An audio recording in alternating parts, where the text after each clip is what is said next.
da Sissi que ficou louca, Charlotte da Bélgica.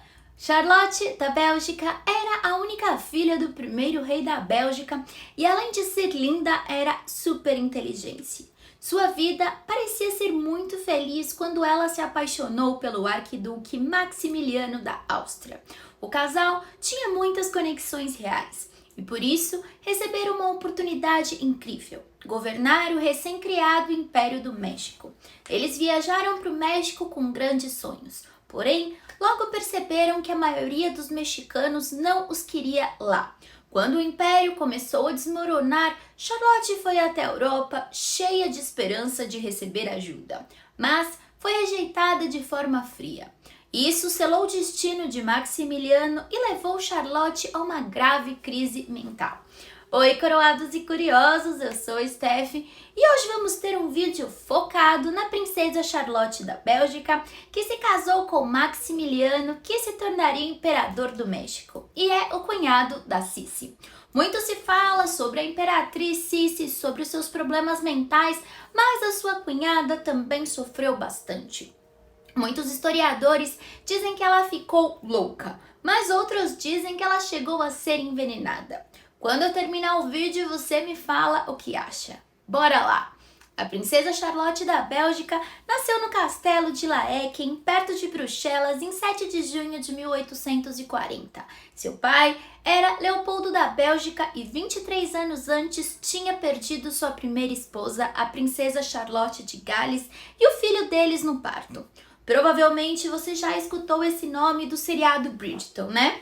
Agora a sua cabeça vai explodir. Lembra da neta do rei George III, filha do futuro rei George IV e de sua esposa Caroline de Brunswick, que eu já contei que teve um casamento horrível e só dormiram uma vez na vida? Então, eles tiveram uma filha chamada Charlotte de Gales, que inclusive morre numa cena em Queen Charlotte de Bridgerton. Lembra? Então, essa foi a primeira esposa do pai da nossa Charlotte aqui. Você pode ver do lado aqui a árvore genealógica que eu fiz para vocês. Sim, tenho certeza que agora você deve estar parecendo um meme da Nazaré, olhando assim, assim, assim. Pode ter certeza que eu também pensei isso assim que eu descobri essa façanha. Enfim, o Leopoldo, seu pai, nunca superou essa tragédia. E ele não tinha muito interesse em se casar novamente. Mas em 1830, a Bélgica conquistou a independência dos Países Baixos e convidou Leopoldo para ser o primeiro rei. Aí, para fundar uma nova dinastia, ele precisava de filhos. Então, aos 42 anos, ele casou-se com Luíse de Orleans, que tinha 20. Ela era filha de Luís Felipe I da França e de Maria Amélia de Nápoles e Sicília. Claro que o casamento deles não foi por amor, mas o casal passou a se respeitar e viveu uma vida tranquila com seus filhos. O primeiro filho deles, Luís Felipe, morreu ainda bebê, mas logo vieram 2 filhos saudáveis, Leopoldo e outro Felipe. Charlotte, então, foi a última e única filha. Seu nascimento foi complicado e sua mãe quase morreu, o que trouxe lembranças das outras tragédias. Inicialmente, o Leopoldo se manteve distante da filha, mas ela conquistou seu coração com sua inteligência e doçura, tornando-se sua filha favorita. Ele também a nomeou como Charlotte em homenagem ao seu primeiro amor. Como única filha, a Charlotte foi criada para se casar de uma forma que ajudasse a fortalecer os laços diplomáticos da Bélgica com outro país europeu. No entanto, ninguém podia prever o impacto que um casamento traria na sua vida. Charlotte era muito bem conectada e passava muito tempo com seus avós maternos lá na corte francesa. Quando ela tinha 8 anos, em 1848, o seu avô foi forçado a abdicar e ele e sua avó foram mandados para o exílio lá na Inglaterra. A pequena Charlotte, então, visitava-os todo o verão e passava tempo no castelo de Windsor com seus primos paternos, a rainha Vitória e o príncipe Albert. Ela era alegre e animada, e sua mãe, sempre amorosa, cuidou da educação dos filhos. Então, Charlotte aprendeu francês, inglês e alemão. Mas Tudo mudou na vida da Charlotte em 1850, quando ela tinha apenas 10 anos. Sua mãe, Luísa Maria de Orleans, morreu de tuberculose aos 38 anos. E a responsabilidade de cuidar da educação da princesa Charlotte foi passada para a Condessa de Hunst, uma amiga íntima da família real, já que o seu pai estava triste e abalado e fugiu para longe da casa da família. Assim, a Charlotte ficou cada vez mais introvertida e passou a ser uma adolescente pensativa e quieta. Ela se interessava por filosofia e teologia do que amigos e festas, e adorava passar horas com seu pai, se aprofundando em questões de governo e responsabilidades reais. Charlotte tinha a mesma beleza da mãe e, ao crescer, se tornou ainda mais linda. E é claro que nesse tempo vários príncipes a cortejaram. E seu pai e a prima Rainha Vitória até tentaram arranjar um casamento com o rei Pedro V de Portugal. Mas a Charlotte achou que ser rainha e carregar uma coroa seria um peso muito grande e rejeitou a proposta. Foi então que a Charlotte conheceu o arquiduque Maximiliano da Áustria pela primeira vez no final de maio de 1856, quando ele visitou Bruxelas. Ela tinha apenas 15 anos e ele era 8 anos mais velho. Ele não era muito bonito, mas ela se apaixonou por seu charme e caráter e ambos tinham origens igualmente religiosas. Ele escreveu ao irmão: "Ela é pequena em estatura, tem cabelo castanho e é muito inteligente, o que me preocupa um pouco, mas tenho certeza que vou superar isso." O pai da Charlotte e a Rainha Vitória não gostavam muito dos Habsburgo, mas quando conheceram Maximiliano, acabaram gostando dele. Quando o pai de Charlotte viu o quanto ela estava feliz, ele aceitou o noivado. Aí, em outubro de 1856, um pedido oficial à mão de Charlotte veio de Trieste. Aí, em dezembro, Maximiliano estava de volta a Bruxelas para conhecer melhor a sua noiva. Então, durante os 6 meses que levou para preparar o contrato de casamento, o Maximiliano cortejou a Charlotte, dançando em bailes e indo em óperas com ela. Ele falava sobre sua casa em Viena e eles compartilhavam as mesmas ideias liberais. Então, a Charlotte foi se apaixonando mais e mais por ele.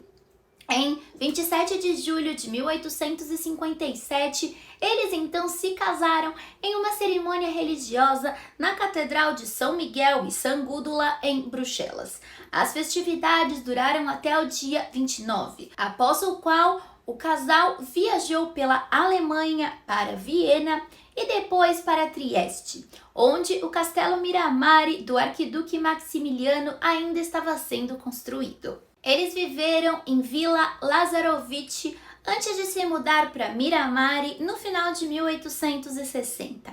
Em Viena, as coisas não foram muito fáceis. A mãe do Maximiliano, a arquiduquesa Sophie, que eu falei para vocês no último vídeo, adorava Charlotte e achava que ela era a noiva real perfeita. Ela fazia questão de mostrar isso para a sua outra nora, a Sissi. Aí você imagina, as duas começaram aquela guerra fria, troca de olhares ruins e rivalidade feminina.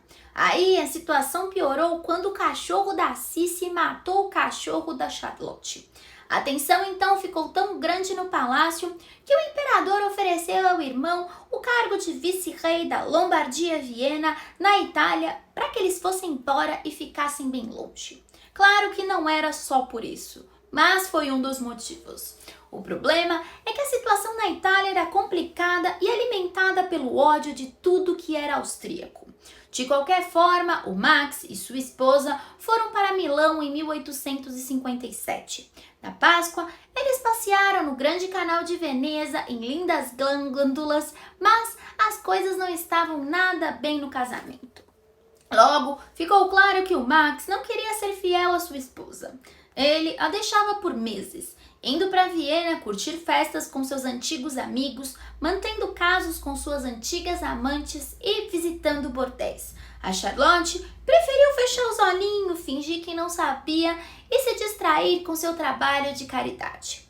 Politicamente, o Maximiliano não era muito adequado para a Lombardia.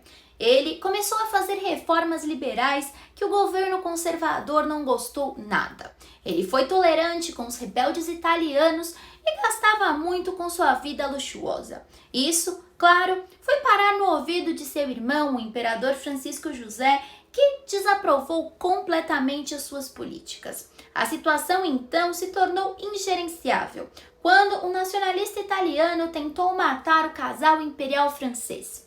Várias pessoas foram mortas, mas o imperador Napoleão III e sua esposa ficaram ilesos. E, para piorar tudo, 2 anos depois, estourou a Segunda Guerra de Independência Italiana.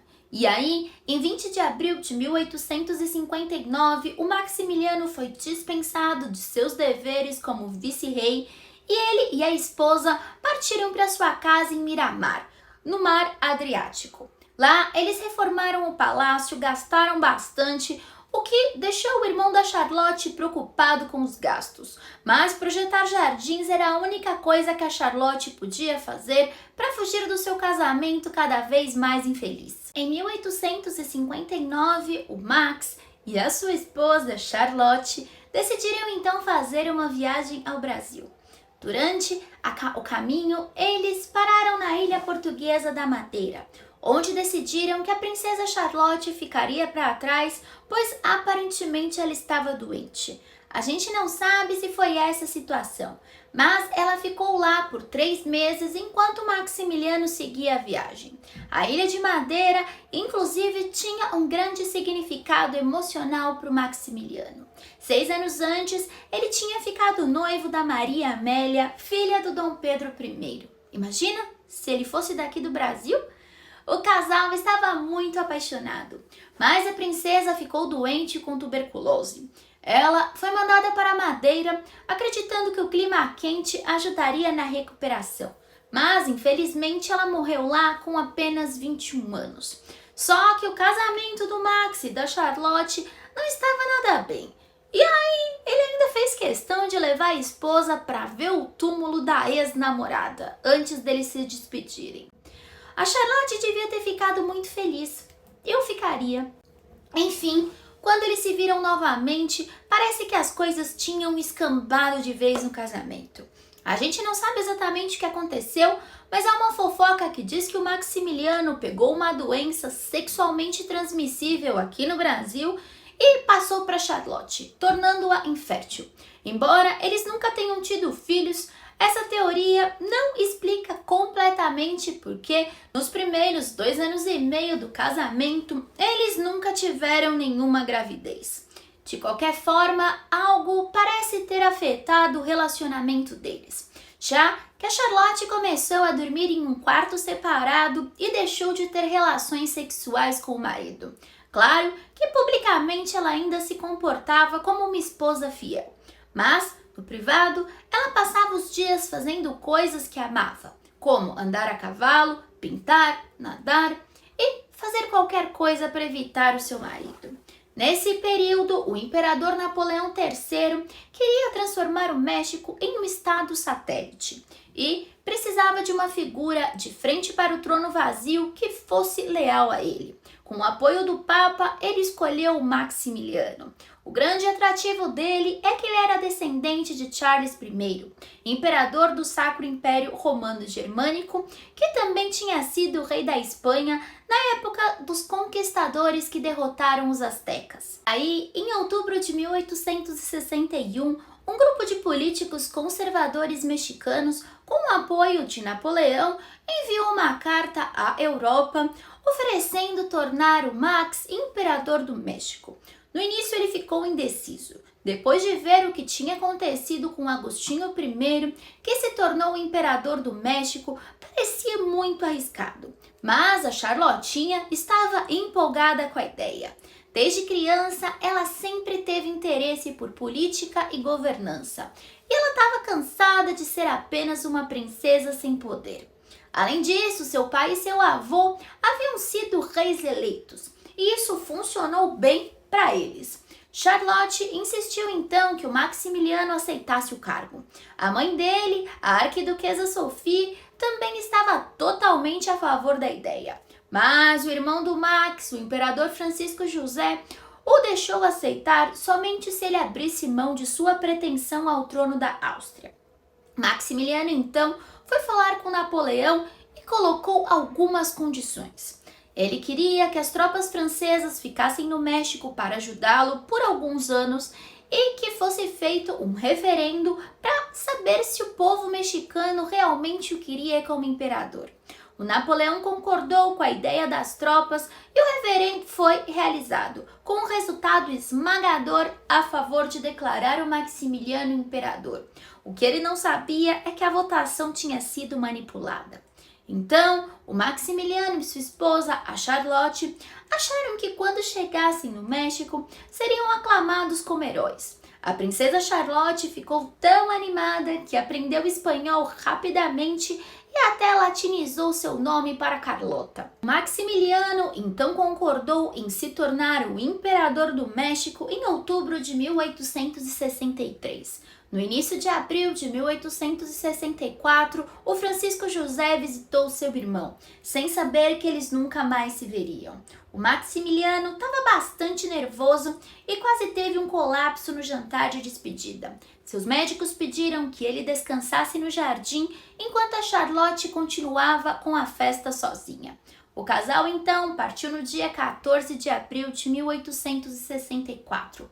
Eles fizeram uma parada rápida em Roma, onde foram abençoados pelo Papa Pio IX e, ao passarem por Gibraltar, receberam uma saudação naval, que foi uma ordem da Rainha Vitória. Os pobres do Max e da Charlotinha não sabiam dos problemas diplomáticos e políticos que eles enfrentariam. O navio fez paradas em Madeira, Jamaica e, devido a tempestades fortes, teve que parar em Martinica. Finalmente, quando viram o porto de Veracruz, Charlotte escreveu para sua avó, dizendo que estava amando os trópicos e sonhava com borboletas e beija-flores. A recepção em Veracruz não foi nada impressionante, pois muitos na cidade estavam doentes com febre amarela. Uma pequena banda tocava, enquanto alguns diplomatas apertavam as mãos e aplaudiam educadamente. Eles então pegaram um trem e uma carruagem e viajaram a cavalo por 2 semanas até chegar à cidade do México. Quando eles chegaram à capital, foram recebidos com fogos de artifício, muitos arcos triunfais e mais entusiasmo. Foram coroados como Imperador Maximiliano e Imperatriz Carlota na Catedral Metropolitana. Tudo parecia bem, mas eles também acabaram enfrentando alguma resistência, claro, sempre, já que muitos grupos políticos mexicanos se recusavam a reconhecê-los. E logo começou uma guerra civil entre os conservadores, que apoiavam o novo império, e uma coalizão de liberais e republicanos, que queriam manter a república. De qualquer forma, no começo estava tudo meio que tranquilo. Eles mudaram para o Palácio Nacional, que estava em péssimo estado porque não era cuidado há 40 anos e estava cheio de ácaros. A Charlotte passou a dormir em uma varanda, enquanto Maximiliano dormia em uma mesa de bilhar para fugir dos insetos. Mesmo com essas dificuldades, a então nova imperatriz do México, Charlotte, fez o possível para cumprir seu papel. Ela não só tinha aprendido espanhol, mas também passou a se interessar de verdade pela cultura mexicana, como arte, literatura e história. Em 1865, ela até fez uma viagem à península de Yucatán para ver as ruínas maias famosas. A corte imperial do México era protegida na época principalmente pelos franceses, mas a Bélgica e a Áustria também enviaram tropas. Fora do palácio, o problema era que uma guerra civil estava acontecendo.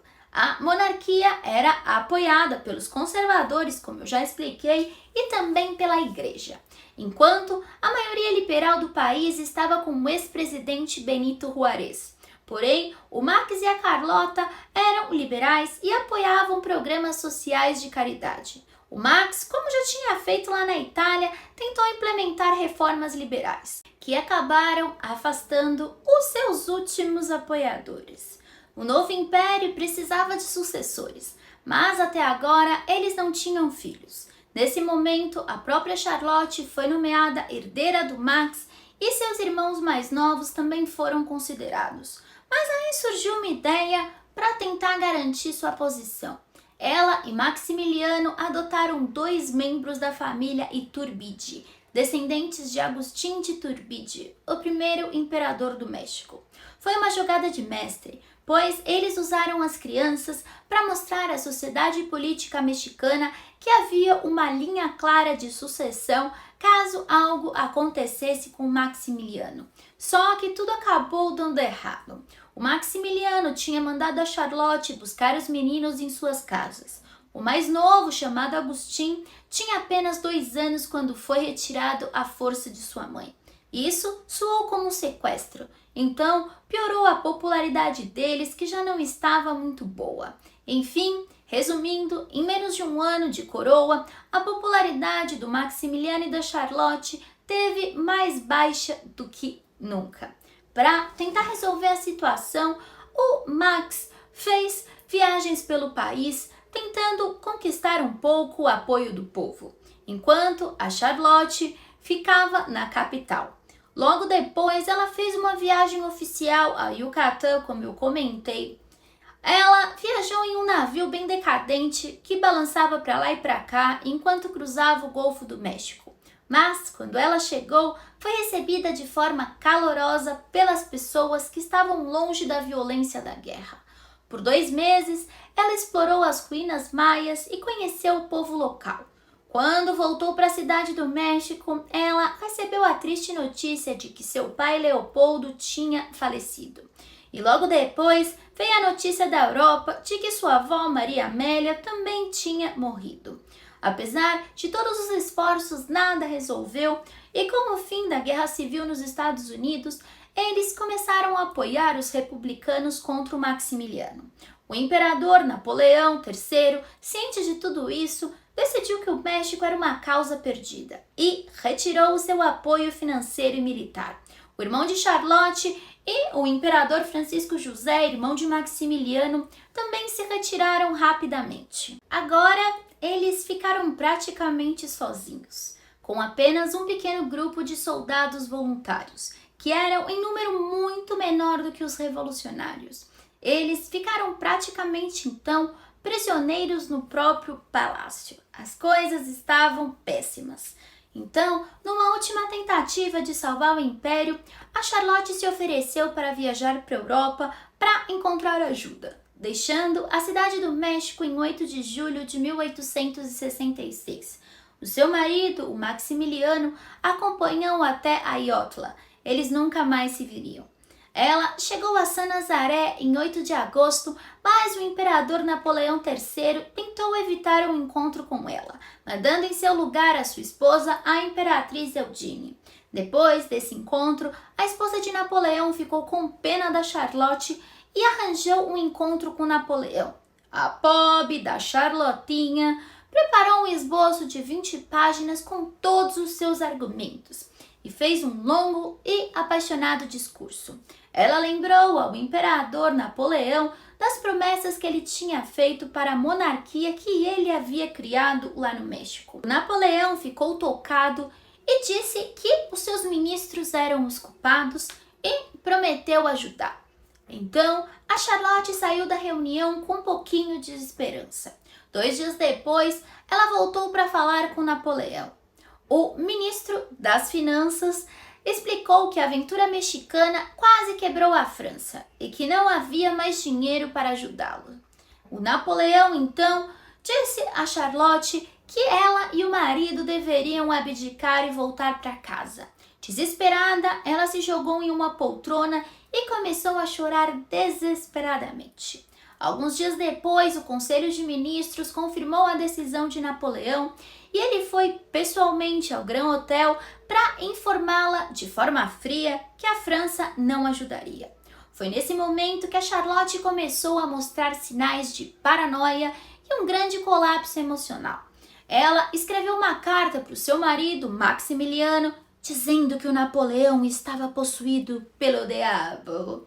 Saindo de lá, ela foi para Mier, evitando passar por Bruxelas e Viena, cidades que seu irmão e o cunhado Francisco José estavam e tinham abandonado. Durante a viagem, ela viu um fazendeiro e ficou convencida que ele era um assassino e gritou para o cocheiro acelerar. Assim que ela chegou em casa, recebeu um telegrama do seu marido, Maximiliano, pedindo para ela ir até o Papa Pio IX. Então, a Charlotinha seguiu para Roma, onde esperava convencer o Papa a apoiar o seu marido, para que, com a ajuda do Papa também, outras potências católicas estivessem dispostos a ajudá-los. A ideia era boa, mas quando ela finalmente se encontrou com o Papa, ele também não quis ajudar. Parecia que tudo estava perdido. E com isso, a Charlotte tragicamente começou a perder ou continuar a perder sua sanidade. Desesperada, ela vestiu roupas de luto e se trancou no hotel. Em um jantar, gritou que alguém estava tentando envenená-la. Ela acreditava que um de seus servos estava colocando veneno em sua comida. Então, ela parou de comer. Depois de 3 dias sem comer, ela ficou tão frenética que invadiu os apartamentos do Papa enquanto ele estava tomando café. Ela mergulhou a mão na xícara de chocolate quente dele e lambeu o líquido dos seus dedos. O Papa tomou um susto. Imagina a sua cara. Mas ele conseguiu acalmá-la, levou-a para um passeio pelos jardins e mostrou a Charlotte a coleção de arte do Vaticano. Enquanto isso, ele mandou um cardeal para demitir todos os empregados dela e enviar uma carta ao irmão para dizer o que estava acontecendo. Quando a noite chegou, a ansiedade bateu de novo e a Charlotte implorou para dormir no Vaticano. Nenhuma mulher tinha passado a noite lá, mas o Papa, percebendo a situação, mandou montar uma cama para ela na biblioteca. Na manhã seguinte, a Charlotte se recusou a comer, a menos que fosse na presença do Papa. De volta ao hotel, a Charlotte não confiava em ninguém. Pediu 2 frangos vivos, ficou de olho enquanto sua criada os matava e cozinhava e contratou um gato, sim, um gato, como um provador oficial para testar se a comida estava envenenada. Como se não bastasse, ela saiu correndo pela rua várias vezes para beber água de fontes públicas, usando um cálice que ela tinha roubado lá do Vaticano. Depois de alguns dias dessa rotina caótica, o irmão de Charlotte, o conde de Flandres, Felipe, foi visitá-la. No dia seguinte, eles partiram juntos para Mianmar. Felipe mandou um telegrama para o Maximiliano explicando o que tinha acontecido e garantindo que a Charlotte agora estava segura com ele. O estado mental da Charlotte só piorou com os acontecimentos no México. A guerra civil se voltou contra o Maximiliano e ele estava cada vez mais lutando uma batalha perdida. Ele não conseguia resolver os problemas políticos, mas tinha tempo para ter um filho ilegítimo. Além disso, ele ficou doente, sofrendo de dengue e malária. Eu acho que é bem feito. Homem que chifra a esposa merece ficar doente. Enfim, ele decidiu lutar contra o Benito Juárez, mas o pequeno exército do Maximiliano foi rapidamente derrotado e ele acabou capturado. Desesperado para salvar o irmão, o imperador Francisco José restaurou os direitos de sucessão do Max, acreditando que ninguém ousaria matar um arquiduque austríaco. Mas na verdade estava todo mundo... Enfim, Juárez queria deixar claro que o México não aceitaria mais europeus se metendo nos seus assuntos.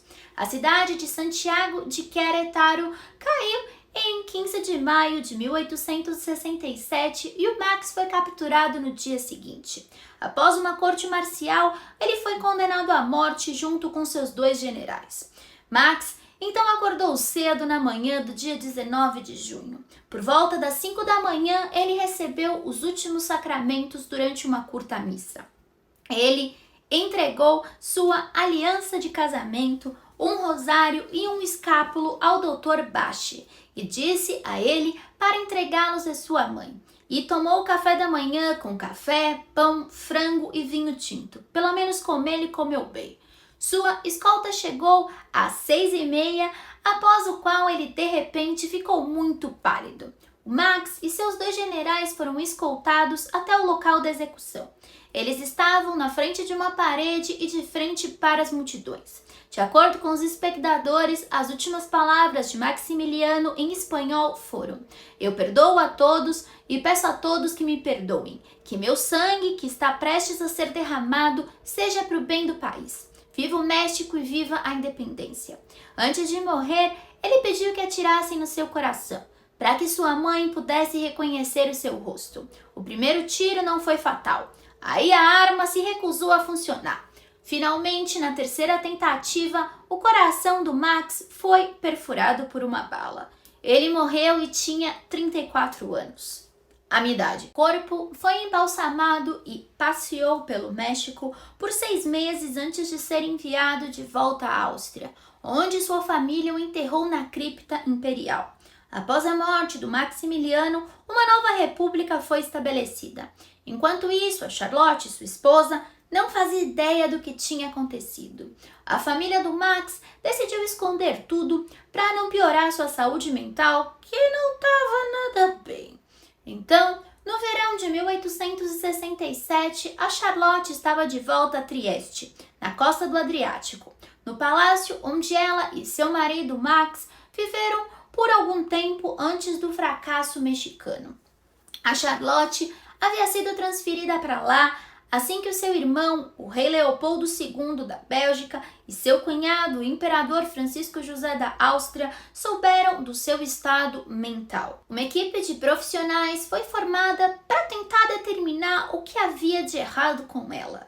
E também foi tomada a decisão de não informá-la sobre a morte do seu marido no México quando a notícia desse evento chegou à Europa no final de junho de 1867. Havia um grande interesse pelo caso da Charlotte em toda a Europa no final da década de 1860. Em 1867, vários relatos no The British Medical Journal diziam que a Charlotte estava passando por um grande declínio mental. Por exemplo, um relatório do dia 24 de agosto daquele ano dizia que a ex-imperatriz estava sofrendo de melancolia severa, um termo usado para descrever vários problemas psicológicos e físicos, principalmente a depressão. Além disso, ela estava muito paranoica. E o autor anônimo desse mesmo relatório mencionava que a Charlotte acreditava que estavam colocando veneno em sua comida.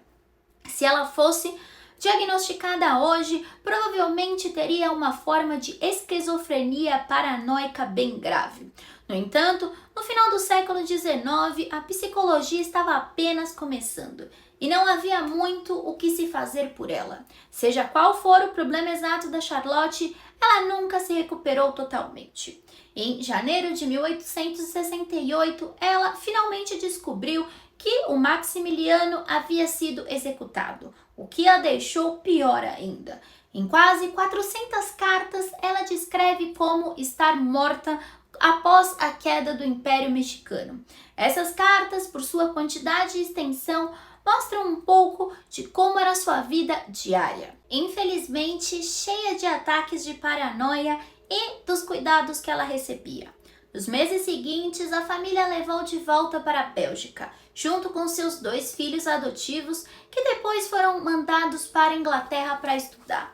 Na Bélgica, ela foi morar no castelo de Bout-Out, uma residência real de mais de 800 anos, perto da cidade de Meise. Lá, o negócio estava tão feio que a sua cunhada até selou as janelas e acolchoou as paredes para protegê-la. Às vezes, Charlotte confundia os guardas com Maximiliano e implorava para que eles transassem com ela. E os 2 filhos que ela e o Max haviam adotado. Eles acabaram devolvidos às famílias biológicas. O Salvador foi para a Áustria e viveu de uma pensão paga pelos Habsburgos, enquanto Agustin se mudou para os Estados Unidos e se tornou professor de espanhol na Universidade de Georgetown. Em Bout-Out, a Charlotte desapareceu completamente da vida pública e só recebia algumas visitas de membros da família. Para passar o tempo, ela fazia caminhadas, bordava, jogava cartas e ouvia o seu gramofone. Sua dama de companhia, Helene, descreveu assim a situação da Charlotte. A maior parte do tempo, a pobre mulher estava em longos silêncios, Ou, ao contrário, tinha discussões acaloradas em francês, inglês, alemão, italiano e espanhol com pessoas imaginárias. Suas conversas eram tão confusas e desconexas que ninguém conseguia entender o que se passava na sua cabeça. A Charlotte, então, ficou conhecida por falar sozinha e fazer comentários confusos. Às vezes, ela também tinha acessos de raiva, quebrava vasos e rasgava livros, mas isso era seguido por momentos de calma. E detalhe que tudo isso aconteceu quando ela ainda tinha 27 anos. Depois disso, ela ainda viveu quase 60 anos quase isolada do mundo. Recebia algumas visitas da família, mas o seu irmão Leopoldo II não foi nada bonzinho. Ele usou o dinheiro dela para bancar a sua colônia no Congo. Durante a Primeira Guerra Mundial, quando os alemães invadiram a Bélgica, o castelo que a Charlotte estava foi salvo porque tinha uma bandeira austro-húngara hasteada, o que fez os soldados pouparem o local. Porque senão, provavelmente, ela teria sido... Mas, no final das contas, o que a Charlotte tinha? Bom, muitas teorias tentam explicar isso, mas ninguém tem certeza até hoje. Alguns historiadores acreditam que ela sofria de esquizofrenia ou transtorno bipolar, problemas que podem ter piorado por conta da perda da mãe, do péssimo tratamento que recebeu do marido e também do estresse absurdo da aventura no México. Mas sabe aquela teoria da conspiração que sempre aparece? Pois é, tem gente que jura que ela estava sendo envenenada. Na verdade, até existe um registro de que o médico dela colocava calmantes no café sem que ela soubesse, na tentativa de deixá-la mais tranquila. Também há um boato de que, enquanto ela estava no México, uma parteira ofereceu a Charlotte um remédio milagroso para ajudá-la a engravidar. Só que a mulher era uma espiã do Juarez, e o tal remédio era feito com cogumelos Theonarcatio, conhecidos por causarem alucinações e psicose. Imagina a confusão. No final das contas, a imperatriz Charlotte do México faleceu pacificadamente no dia 19 de janeiro de 1927, aos 86 anos. Ela pegou uma gripe que virou pneumonia. Suas últimas palavras foram algo melancólico sobre o México em um dia de neve. Quando chegou a hora do enterro, o seu caixão foi carregado por 6 legionários belgas que sobreviveram à campanha mexicana. Ela foi sepultada na cripta real da igreja de Nossa Senhora de Laeken, na Bélgica. Então, assim como Charlotte de Gales, sua xará, e primeiro amor de seu pai, a Charlotte teve uma vida cheia de expectativas, mas marcada por tragédias. No final, essa história continua sendo fascinante e cheia de mistérios. E eu espero que você tenha gostado desse vídeo. Se você gostou, lembra de seguir o canal. Nós temos vídeos todos os dias às 19 horas. Um beijo e até o próximo vídeo.